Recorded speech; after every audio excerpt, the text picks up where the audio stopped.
Hello everyone. Today we're going to talk about all the different strategies we have to solve quadratic equations. If you've got something that looks like this, with an x squared term, an x term, and a constant term, then your two options are factoring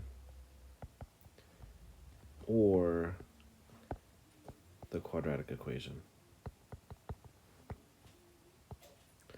So let's go and do an example here. Let's say we have x squared minus 7x plus 10 equals 0. Let's first start by factoring. Now, I always start by trying to factor, but not everything will factor. So the way you see if it factors or not is you circle that last number and you make your table. And my combinations are 1 and 10, 2 and 5, negative 1 and 10, negative 2 and 5. Now I look through that combination and see if any of those add up to be the middle number.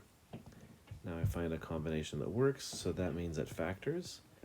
X minus 2, x minus 5 equals 0, and my solutions are going to be 2 and 5.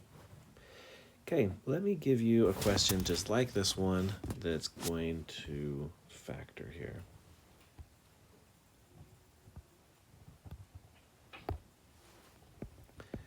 X squared minus 6x minus 16 equals 0.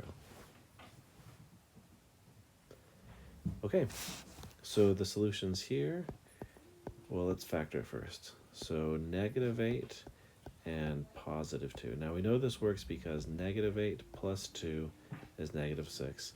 Negative 8 times positive 2 is negative 16. So we factored this, and now our solutions are 8 and negative 2.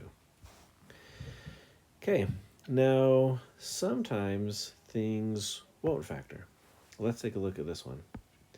X squared minus 6x minus 3.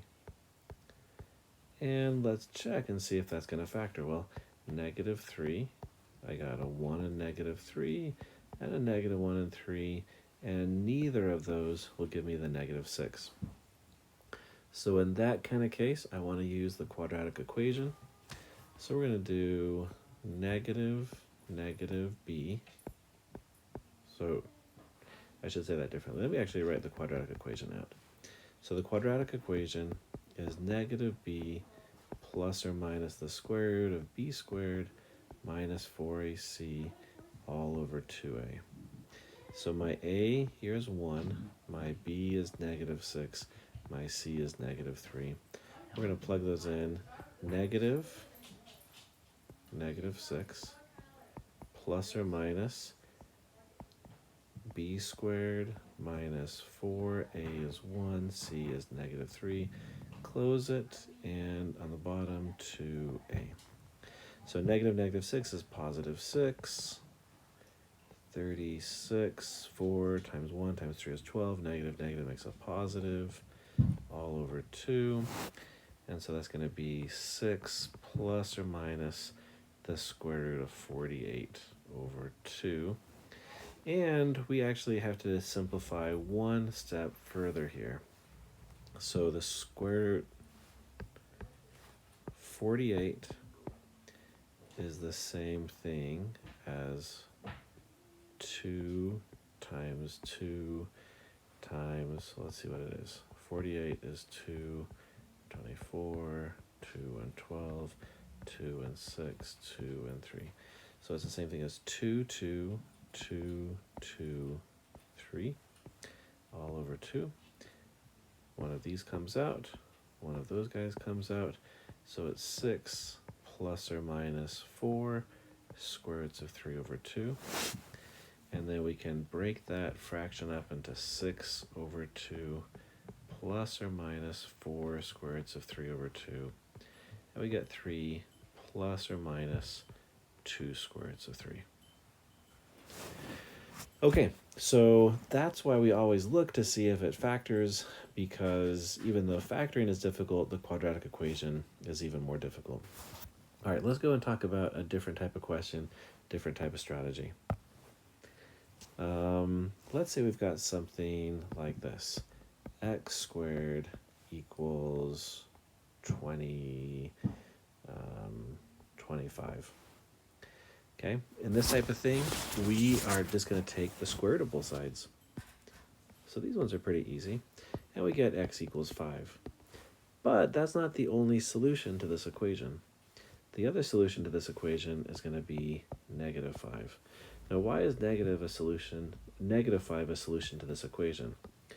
Well, our original question here was x squared equals 25. So some number times some other number has to equal 25. It's easy to see why 5 satisfies that, because 5 times 5 is 25, but negative 5 also satisfies the equation. So when you're doing the square root method, you've got to remember the positive and negative solution. Another way of writing this is plus minus 5. That and this mean the same thing. Okay, let's do this one on your own. X squared equals 36. Okay, let's do this one where you've got to do a little bit of work to get that x squared by itself. What if it was 2x squared minus 1 equals 73? Okay, so in this case, we've got to get that x by itself. We're going to add 1 to both sides. We got 2x squared equals 74. We want to get x by itself. There's a 2 times x squared. So to find out what x squared was before it was multiplied by 2, we're going to divide it by 2. So before x squared was multiplied by 2, we had a 37. And then finally, your answer is going to be plus minus the square root of 37. The square root of 37 won't reduce, it won't simplify, so we just leave our answer like that. Okay, go ahead and try this one. Let's do 3x squared plus 2 equals 14. Okay, so you want to get the x squared by itself. First thing we're going to do to both sides is subtract 2. That's going to give us 3x squared equals 12. Now to get x squared by itself, we're dividing by 3, x squared equals 4, square root, x equals plus minus square roots of 2. Okay, so this strategy here, the one where we take the square root, this strategy applies when you have something x squared and some number like that, okay, equals 0. So for example, 3x squared equals 10, you want to use the square root method. If I have 3x squared plus 2x equals 10, I can't use the square root method because I've got to do something like this and either factor this or use the quadratic equation. So the square root method will be a good method if you've got an x squared and a number, but not if you've got an x term, right? There's no way I can take a square root here. It just, if I did, I'd get some kind of square root of x term. It's going to be messy. Okay, let's talk about another type of question. So the first kind we talked about is something like this, where it's like 3x squared plus 7x minus 8. And stuff like this, you've got to either use the quadratic equation or you've got to factor it. We've talked about things like this, 2x squared minus 1 equals 17. Things like this, we've got to get x by itself, and then we take the square root. Okay, now let's do another type of question here. This type of question has no constant terms, so things like this, x squared minus 6x equals 0. For things like these, we're going to just factor out an x minus 6, and there's your answer, x equals 0 and 6. Okay, now here's one for you to try. X squared plus 9x equals 0. Okay, you factor out an x plus 9 equals 0. Your solutions are 0 and negative 9. Okay, what if you get something like this?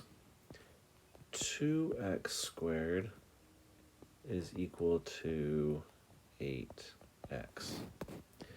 Well, here you want to make it equal to 0, so subtract 8x, subtract 8x, 2x squared minus 8x equals 0.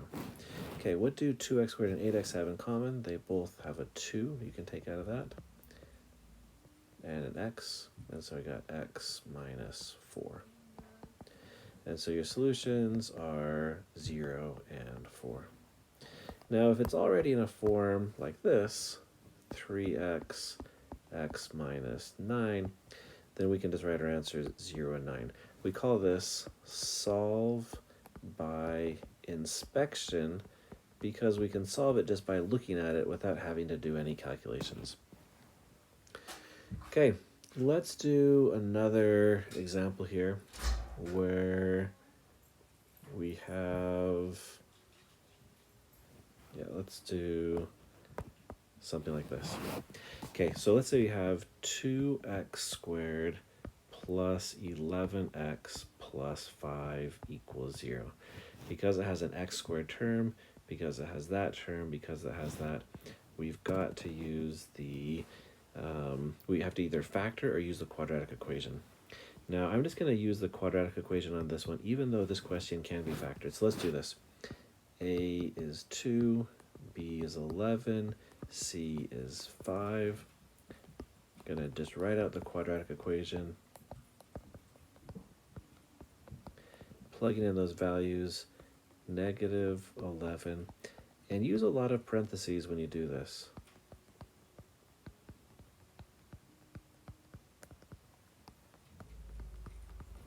Okay, and now just simplifying. 11 squared is 121. 4 times 2 is 8, times 5 is 40 over 4. And so this is going to be negative 11 plus or minus 81 over 4. That's going to be negative 11 plus or minus 9 over 4. Now this is two different solutions here. Negative 11 plus 9 over 4. Negative 11 minus 9 over 4. And it's going to be negative 2 over 4, which is negative a half. That's one solution. Negative, that's going to be negative 20 over 4, which is negative 5. So those are your two solutions there using the quadratic equation. Okay, here is one for you guys to practice. Let's do this one. 6x squared plus 5x minus 6 equals 0. Okay, so plugging this in. Go ahead and check your work here.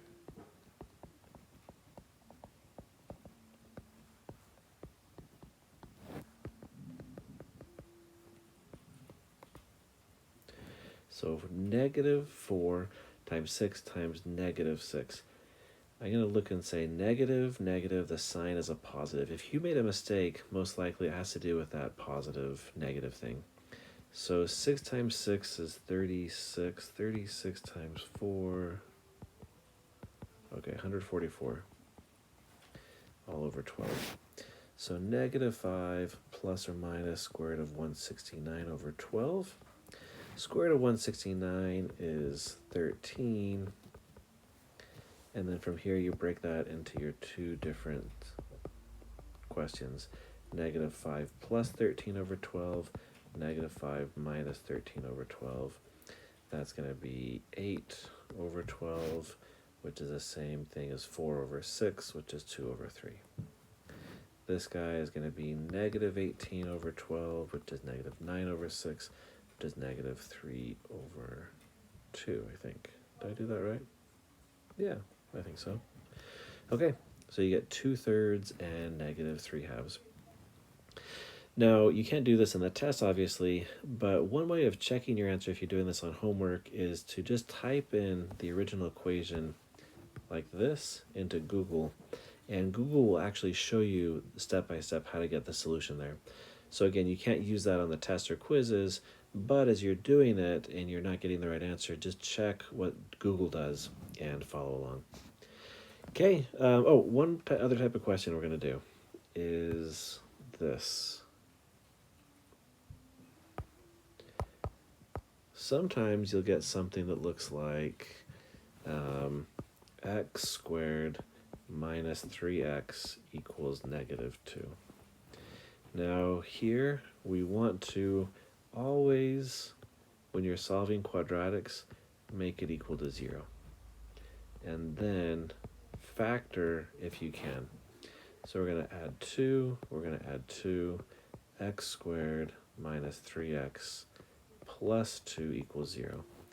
And now numbers that multiply to be 2 are 1 times 2 is 2, -1 times -2 is 2, but I've already found my match. Oh, actually it's not that one. It's this one. Oh, that's my match. So we're going to do x minus 1, x minus 2 equals 0. My answers are 1, 2.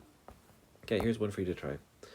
X squared plus 5x equals 14. Okay, so again, we can only factor if it's equal to 0. So we're going to take away 14, take away 14.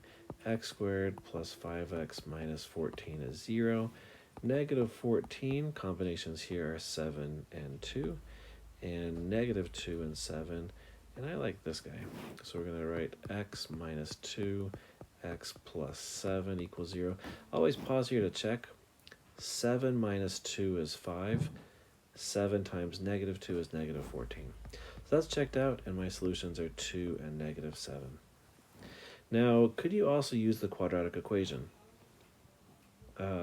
Yeah, you can. Let's talk about this. If you use the quadratic equation here, a is equal to 1, b is equal to 5, but before you use the quadratic equation, you have to make it in this form where it's equal to 0. So my c isn't 14, it's -14. So you can only use the quadratic equation if it's in that form. Okay, let's take a little quiz and talk about the different strategies you'd use. Let's say you have something like this. X minus 4 equals 0. What strategy? Okay, you're right. Inspection. Let's say you've got something like this. X squared plus 7x plus 12 equals 0. What strategy? Yeah, factoring, because 12 can be 3 and 4, adds up to be 7, so factoring is going to be faster here than the quadratic equation. What about this one? Okay, here, 11 is just 1 and 11. There's no numbers that add up to be 7, so you've got to use the quadratic equation. What about this? 2x squared plus 11x plus 5 equals 0. Okay, this one you can actually factor, but if this number is not 1, I think it's easier to just plug it into the quadratic equation and just kind of crank it out. So I'd use the quadratic equation on this one, even though you could factor. Let's do a different one. Let's do 3x squared minus 11 equals 0. Okay, here, because there is no middle term, there's no x term, there's just an x squared and a number, we're going to use the square root method. So here, I can add 11 to both sides, divide both sides by 3, and then take the square root. Remember the plus minus, though. Okay, I think those cover all the strategies. Let me know on Canvas if you got any questions.